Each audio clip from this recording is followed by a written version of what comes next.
I really appreciated certain losing eras of my life because it actually helped me figure out what it was that I truly wanted. There's nothing like failing at something that you don't like. Hello everybody, welcome back for another video.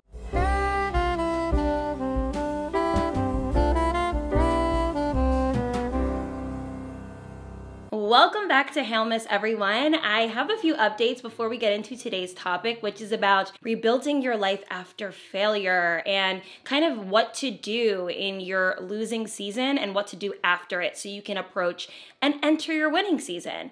But a few updates I have. So I decided I wanted to do a giveaway after the holidays or kind of during the holidays. So what I'm going to do is this. During my HAILMAS, which I'm going to be posting Monday through Friday, every week leading up to Christmas, I am going to announce the winner on Christmas Day, and we're going to do a big cash giveaway. Maybe I'll pick like 2 or 3 winners, but I haven't done a giveaway in some time, so I'm still kind of working out the nooks and crayons. But in the meantime, this is how you can pretty much enter. You're going to subscribe to the channel, you're going to comment down below, and what's so great about YouTube now is I actually can tell who is a public subscriber and who isn't. So I am only going to be picking a subscriber to win HAILMAS this year. Make sure that you're tuning in every day to HAILMAS so that you guys are able to be chosen, because I'm going to be picking someone who I notice is commenting and watching all of the HAILMAS videos. Also, I hear you guys want timestamps, which I'm going to do in a lot of videos, and also you guys want outfit links. If I can find a link to the outfit I'm wearing, I will provide it down below. Of course, a lot of the things I have owned for years, but the things that are more newer, like this dress right here, I will make sure to put the link down below for you guys. And I'm also going to maybe put some things that I have on my Christmas list this year that you guys can pull inspiration from if you guys want to start cultivating your own list as well. Failure is a requisite to success. Winners need to not be afraid of losing. Failure is a part of the process, and success is just failure that didn't quit. Whether you are trying to lose weight or trying to start a career, or you are attempting to do something that you've always wanted to do, or you want to have a successful relationship, there are so many things that we can do after failing at that previous thing that will help guide us into a better direction when attaining that goal eventually, because it will happen if you set your mind to it. It is important that we deal with failure like a boss and handle it like a pro. And I'm gonna show you guys how and talk about it so that you guys will feel a little bit more at peace when it pertains to this subject. The first thing that I wanna touch on is you now know what not to do when you failed at something. And now you can do what you either rather do or what you should do. So let me just elaborate a little bit further. So when you experience failure, let's just say you have completely failed at something in your financial journey, you have been wanting to do something entrepreneurial for yourself, and you have been met with absolute loss after loss after loss, and it's been frustrating. Well, you now have the secret to why you lost. Hopefully you have your analytics in front of you. You're able to really see what you did wrong, and you guys are now able to view it in your new guide to achieving success. You know, when I was starting my YouTube channel, I really thought everything was gonna go perfect, and it just didn't. I failed at certain things, and I still to this day have failing seasons. But my favorite thing about a failing season is the education that comes from it. You're able to really focus on what it is that you fucked up on, and you're able to view it as a tool in making sure that you don't make that mistake again. Not only is this giving you a guide for what you should do, but also what you rather do. Sometimes we fail because we took the safe way out or we did something half-assed. Now you would much rather take the road that's maybe less traveled and more difficult if it means coming out on the other side successful. And more specifically, guys, it makes you wiser. I really do believe that the most smartest and knowledgeable people in the successful space have really achieved success due to the fact that they failed a lot. They were constantly beat down and were able to learn and prosper. So this kind of ties into the first point that I made, which is to view it as a guide of what not to do. It makes you smarter and wiser. I would hate to have had life go perfectly for me for, let's just say, like 25 years and then be T-boned by life for the first time at like 35 and not know what to do. My favorite thing about failure is what it builds in me to be a better boss in the future. I now know what it feels like to fail, and I also know how to handle failure when it comes my way. I am able to take actionable steps to fix it because of what I now know. When you've experience failure, which, by the way, you'll experience it more times than one, it will naturally make you smarter in time. Let's just use the example of dating, right? And this kind of also goes into why I never judge a book by its cover or what I heard about the person. Because for me, I do believe that everybody has the ability to change and grow, and I'm going to kind of explain a little bit further. So let's just use the relationship example where maybe you had a relationship end and you were kind of reflecting and realizing that you failed at keeping this relationship alive. You were a poor communicator. You were maybe over talking this person. You were maybe emotionally abusive. You were detached. You were hurtful. You were lacking confidence. You were not generous. Whatever it is that you realize you failed at, you now have the book in front of you. You're able to see what it is that you did wrong. And of course, self-awareness plays a huge part in this, but let's just say you are aware and you realize that the failure happened, you're able to really see it in front of you. Now, this really shows how you can fix it and move forward in your following relationship. When I hear gossip about a girl or a guy and, I knew her 9 years ago and she was such a bitch, and I met this person, I never listen to what people have to say about other people, because you don't know the inner work, the healing, and the growth that that person had to go through since the last time that they encountered this person, which is why I really do believe in always giving everyone a fair chance. And maybe that's my bad, but it has worked for me because I do consider myself to be pretty discerning, and if you are messing with me, I'm gonna see it eventually. I really do believe that failure, losing, and sometimes just not doing things right will make you smarter and make you wiser, and you will move accordingly in the future. Take this as a sign from God that you were set up this way so that you now know how to face obstacles a little bit better. I think that people who constantly have win after win don't ever really see a lot of adversity. They struggle when adversity is sent their way. They struggle when something bad happens because they're so used to being praised. They're so used to God always working in their favor, and they're so used to their life going perfectly that actually going through a failure causes them more harm than it would to someone who has gone through this before. So view it as a sign and look at it as a way that it's building you strength, resilience, and knowledge to be able to handle life. You know, with great success comes great responsibility, and the responsibility to be smart, be quick on your feet, know how to pivot, and know how to grow is a part of that. And what to do after a losing season is to refocus. Focusing will build resilience and strengthen you that you didn't have before. You know, when I was in hair school, and by the way, I consider myself to have been pretty good, but I was never a good test taker, and I don't really work well under pressure, and I don't like being told what to do. I'm more of a creative hairstylist. If you guys get it, you get it. If you don't, it's okay. But I remember when I wanted to try out for phase 2, which essentially was a higher level of hairstylist in the Paul Mitchell Academy. And when you're in phase 2, you reap so many different benefits. You get to get paid when people come in to get their hair done. You also get to go and do experiences like I actually went to the New York City and did makeup and hair on models for a Betsey Johnson show. I got to meet Betsey Johnson. It was a whole thing. And I remember when I was test taking for this new role that I was entering. And because I had failed at so many things prior in Paul Mitchell, it put me in focus mode. When you have a different level of focus, it builds resilience and strength in you. You now know what it takes to get things done, and you're maybe going to apply the pressure that others wouldn't when it matters. So for me, even though I wasn't the best, I focused so hard during that physical test that I ended up getting into phase 2, and I won at that, and that was me entering a winning season after already being in a failing and losing season. So refocusing is the best way that you're gonna get through it, guys. You need to view it as a sign that failure doesn't always mean, oh my God, I suck, I should just give up. It sometimes means, let me slow down, let me refocus, and let me rebrand. Let me figure out what I was messing up on, how to really pivot and get that back on track. Because sometimes you didn't fail, and majority of the time, you don't fail because you're bad at something. You failed because you were either inconsistent, you didn't do it right, or you were half-assed doing it. Guys, it's not necessarily that you suck, it's that you didn't have your focus in place. If you refocus, get more disciplined, stay consistent, more times than not, you're gonna win. It's just how life goes. The more consistent person in life will always be more successful and win than the person who maybe has the natural born talent. This is fact in anything, whether you're working in corporate, whether you're attacking a creative thing, because at the end of the day, you can be really good at something, but if you suck at maintaining that, Nobody cares.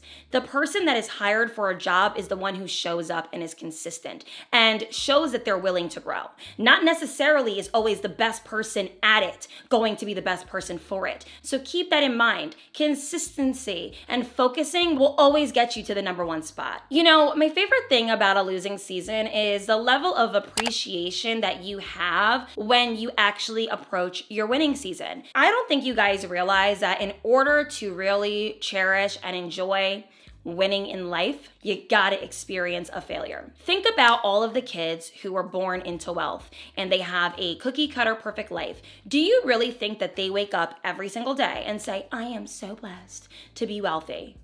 Usually it will take a failure, a parent losing a ton of money, maybe being pushed into the real world and realizing how good you had it for you to really understand and appreciate what it is that you have. I truly believe that naturally we as humans become accustomed to a lifestyle. We become used to certain things. And to some people, other people are winning when the people who are winning don't even feel like they're winning. They just feel like they're living. So when you experience an immense amount of failure and you have lost time and time again, your winning seasons become your happiest moments in your life. And let me tell you, I appreciate every second of it. I have been able to be more present and slow down in my winning seasons because I do know what it feels like to fail.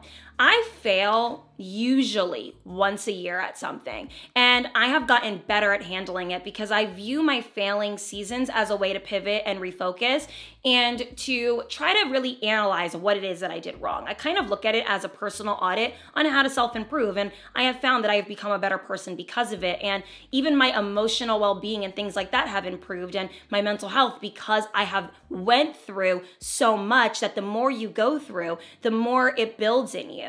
So I do appreciate a winning season. For instance, right now on my YouTube channel, everything is going amazing. You know, my numbers are high, my money is up, and my subscriber count is high. And I'm not gonna sit here and lie to you guys and say that every month is a great month for me. No, I'm not gonna sit here and say that I'm broke. I've never been broke since starting on YouTube, but I sure as hell have never always been super wealthy. Some months are better than others. That is what happens when you take on a creative space and role like I have. I don't have a set income, and I obviously have goals in place that have to do with my bills and lifestyle, but sometimes my success supersedes my own goals, and it's a beautiful thing. I have gained over 10,000 subscribers in 28 days. That is beyond my own goal setting that I had for myself. And I gained maybe like $10,000 more than I set. That is what it looks like when you approach a winning season and you sit and you bask in it and enjoy it, because winning feels so much better when you have dealt with loss. Shifting your mindset through these times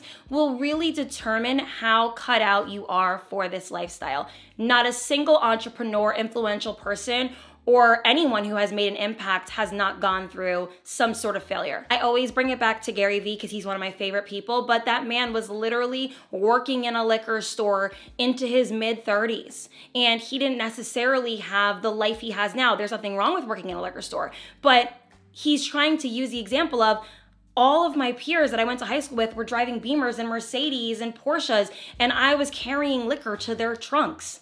And now, in hindsight, he reflects and says that built so much in me and it gave me time to grow and achieve that now his success in winning season has been continuous. I find that to be so inspiring to those who are struggling for years and years and years, because it is going to be your time. God already has it set up for you. You just need to be ready to achieve it. Now let's talk about the art of pivoting and sometimes outgrowing certain things. Not all the time in our losing seasons does it necessarily mean we should pick back up the paintbrush and try again. I really appreciated certain losing eras of my life because it actually helped me figure out what it was that I truly wanted. There's nothing like failing at something that you don't like. There's nothing like failing at something that you don't like and that you don't want. When I was going to school to be a dental hygienist, the only reason why I did that was because years prior, I remember looking up on my computer high-paying jobs for women in the state of New Jersey, and that was like the job that came up. I ended up going to dental assisting school. I graduated. I didn't hate dental assisting, didn't love it, but I was okay at it. And I was working in a dental office, and naturally when I graduated from high school, I said, okay, the next option for me is to go to college and become a hygienist so I can make more money. I was literally making $9 an hour cleaning blood off of, light fixtures and things like that in a dental office, and I hated every second of it. I literally said to myself, the amount of work that I have to do for $9 an hour is insane. Like, I hated my job so much. So naturally I thought, all right, let me just do the next best thing, which is making $30 an hour being a dental hygienist, which is what it was. I remember back then because I worked amongst the girls and they told me how much they made. I'm sure it's way different now.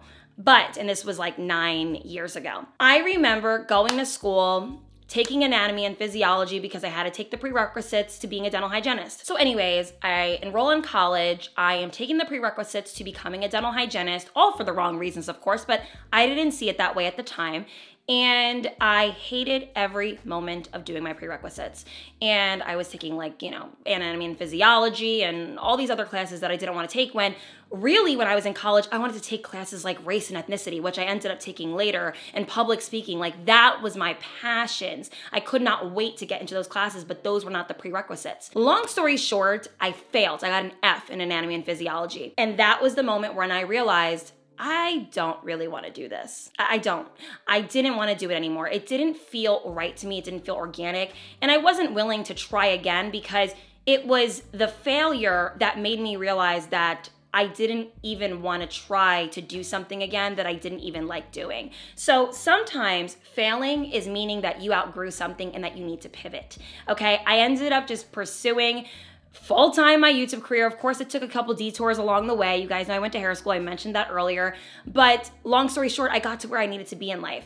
And I think it's such a beautiful thing when something happens in your life that you don't realize is happening for you and not to you. Let's even use a relationship for an example. Dating a guy and being in love with him, thinking that your life is gonna go a certain way, and then let's just say he breaks up with you and it ruined your whole life, you're losing it, but then later on you realize that you needed that breakup to meet the next person or do the next thing or travel the world or whatever, and you realize that you needed to outgrow something or something needed to happen, you needed to lose something or fail at something in order to have the blessing. Sometimes the blessing is waiting on the other side of a rainstorm, and you don't necessarily always see it until it happens. So this is your time that if you're failing at something, I want you to do this little reflection moment right now. Am I failing and I love it and I'm okay with failing again because I love it? Or am I failing and I realize that this is not my passion and it is not my dream and I don't really care that much about it? Whatever it is, I want you to make a decision based off of those answers. Because sometimes you think that failure means you should change what you want to do, but you shouldn't if you genuinely love it and think that you could do it again. I think for me, when I failed at YouTube stuff, which just because I failed at dental hygiene and getting my credits for that, doesn't mean that when I started YouTube, everything flowed perfectly. It didn't. I was failing at YouTube too. The difference was when I would fail at YouTube, I didn't care as much because I loved doing it with or without the win. That truly was what made me realize that it was for me. I didn't care about winning or losing. Of course, winning feels so much better. There's so many things that come out of it. I was able to build financial success and freedom and all these other things, but I was in love with the process, and that is something that I want you guys to focus on. Now, the final thing that I want to talk about is abolishing negative self-talk and bad career advice that you're giving yourself or taking. Negative self-talk is the devil to all things success. If you genuinely want to succeed in life, you gotta be a more positive person. I don't care what anyone says. I don't believe that negative people truly prosper. And that is why negative people tend to be haters. They tend to be gossipers. They tend to not love themselves. They tend to end up in shitty relationships. They tend to be broke because negativity stems from either having those things prior or creating those things in your life.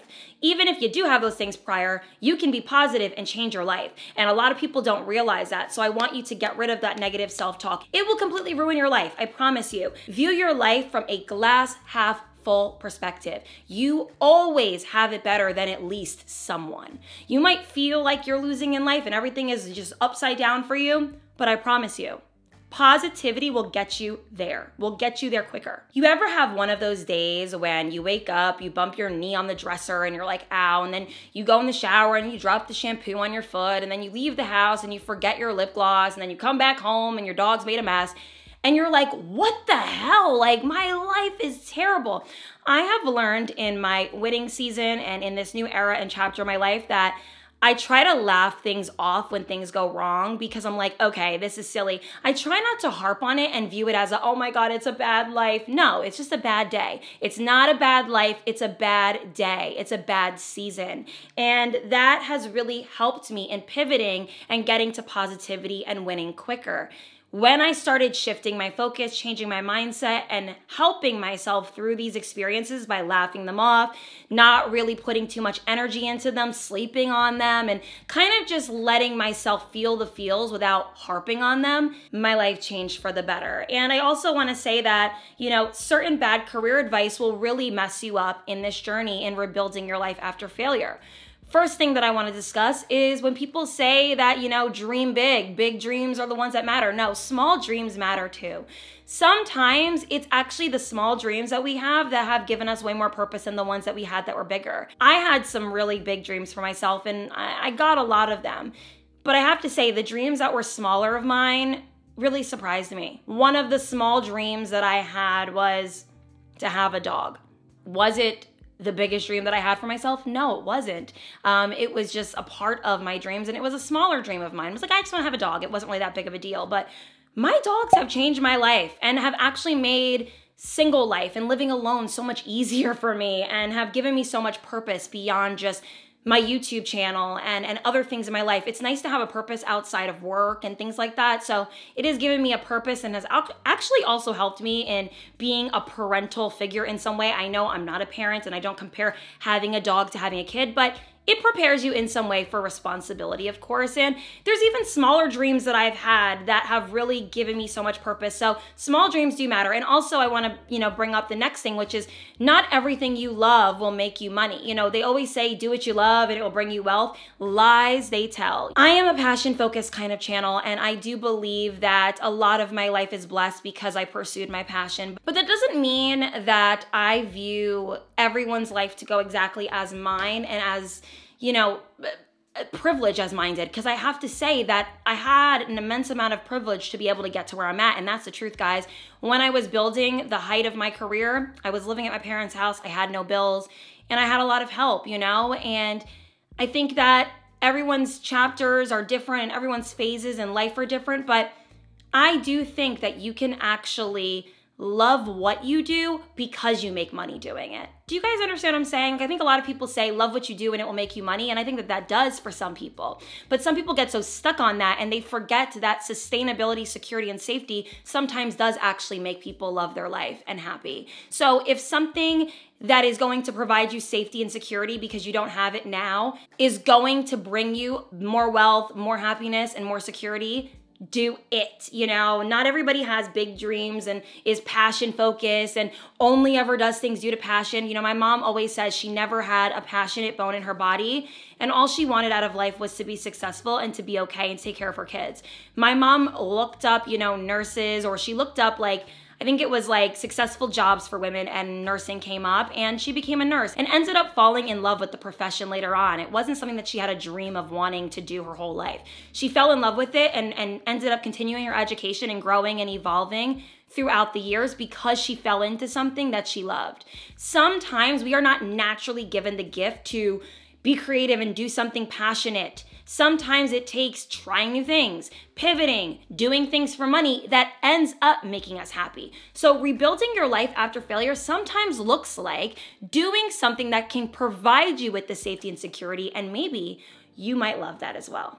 I hope that this video helped you guys in having a different outlook on your failures. I know that it feels uncomfortable to fail, to be someone who feels like you keep losing and losing and losing at life, but I promise you, those who lose the most always gain the most in the long run because you are so used to it. You now know the secret to losing, that the secret to winning is revealed to you even more. So I think that it is important that we look at life from that perspective, and it will do you wonders. Listen, guys, I'm the princess of losing, but I'm the queen of winning. Please look at my life as a testimony that you can have it as well. I love you guys so much, and I will see you guys in the next HAILMAS episode. Bye, everyone. Mwah.